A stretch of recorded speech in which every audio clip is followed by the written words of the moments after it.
అవును, ఇందాక boy friend వస్తానన్నాడు, ఈడేనా? Actually ఇందాక మిమ్మల్ని అవాయిడ్ చేయడానికి అలా చెప్పాను. నిజంగానే వస్తాడు అనుకోలేదు.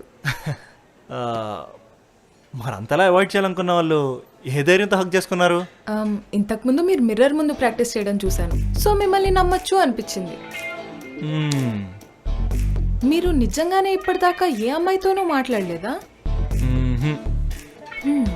లేదండి, అందుకే ఎలా అప్రోచ్ అవ్వాలో కూడా తెలియట్లే. మీరు అప్రోచ్ అవ్వనక్కర్లేదు. మీలాంటి వాడు ఒకడు ఉన్నాడని తెలిస్తే వాళ్ళే అప్రోచ్ అవుతారు.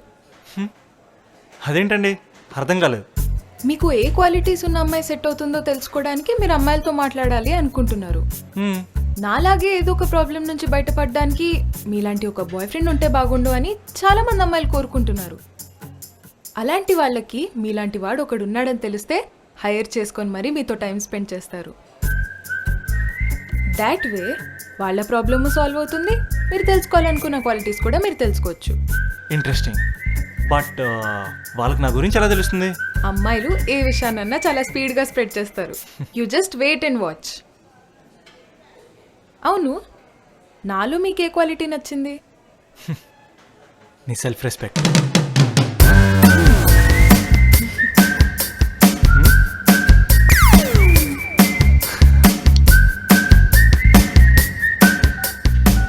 తను చెప్పినట్టే అమ్మాయిలు ఏ విషయాన్నైనా చాలా స్పీడ్గా స్ప్రెడ్ చేస్తారండి. వారం తిరగకముందే అమ్మాయిలు ఫోన్లు చేయడం స్టార్ట్ చేశారు. వాళ్ళకి హెల్ప్ చేసే ప్రాసెస్లో నా పర్ఫెక్ట్ గర్ల్ ఉండే క్వాలిటీస్ కూడా వెతకడం స్టార్ట్ చేశాను. నాకు మా బావంటే ప్రాణం. తనకు కూడా నేనంటే అంతే ఇష్టం. మా అమ్మకి మా అత్తకి ఏవో పాత గొడవలు, అవన్నీ మనసులో పెట్టుకొని మా పెళ్ళికి ఒప్పుకోవడం లేదు. మా బావం తప్ప ఈ ప్రపంచంలో ఎవరిని లవ్ చేసినా వాళ్ళకిచ్చి పెళ్లి చేసేస్తానంటోంది. సరే అండి, ఇప్పుడు నేనేం చేయగలను? రేపు మీరు మా ఇంటికి వస్తే మా అమ్మకి మీరు నా బాయ్ ఫ్రెండ్ అని పరిచయం చేస్తాను. మా అమ్మ మీతో మాట్లాడిన తర్వాత మీకన్నా మా బావే బెటర్ అని తనకు అర్థమయ్యేలా మీరే ఏదో ఒకటి చేయండి ప్లీజ్.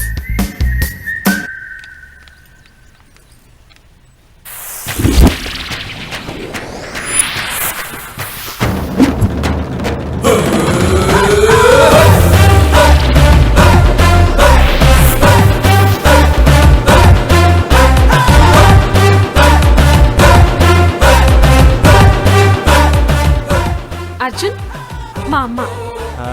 ఫస్ట్ టైం చూసినప్పుడు అనుకున్నాను నువ్వు ఎలా ఉన్నావు అంటే మీ అమ్మాయికి ఎలా ఉంటుందని. కత్తిలా ఉన్నావు అంటే. అర్జున్, అమ్మ రెస్పెక్ట్. మరీ బాగుంది. నేనేమన్నాను, కాంప్లిమెంట్ ఇచ్చాను అంతే. యారా రాత్రి తాగిందే తగలేదు, మళ్ళీ మొదటిసారి సర్లే బయట ఉన్నాను, గంట వచ్చాను. ఒరే నా గని ముందు పక్కన పెట్టలేదు అనుకో, లాస్ట్ టైం ఆడి పగిలింది, ఈసారి నీకు. వదినా, నేను లక్ష్మిని మాట్లాడుతున్నాను. స్వప్నని మీ అబ్బాయికి ఇచ్చి పెళ్లి చేస్తే బాగుంటుందని అనుకుంటున్నాను. సరే వదినా. నాకు చదువుకోవడం అంటే చాలా ఇష్టం, కానీ మా నాన్న నా చదువు ఆపేసి పెళ్లి చేద్దాం అనుకుంటున్నారు. మిమ్మల్ని నా బాయ్ ఫ్రెండ్గా మా నాన్నకి పరిచయం చేస్తాను.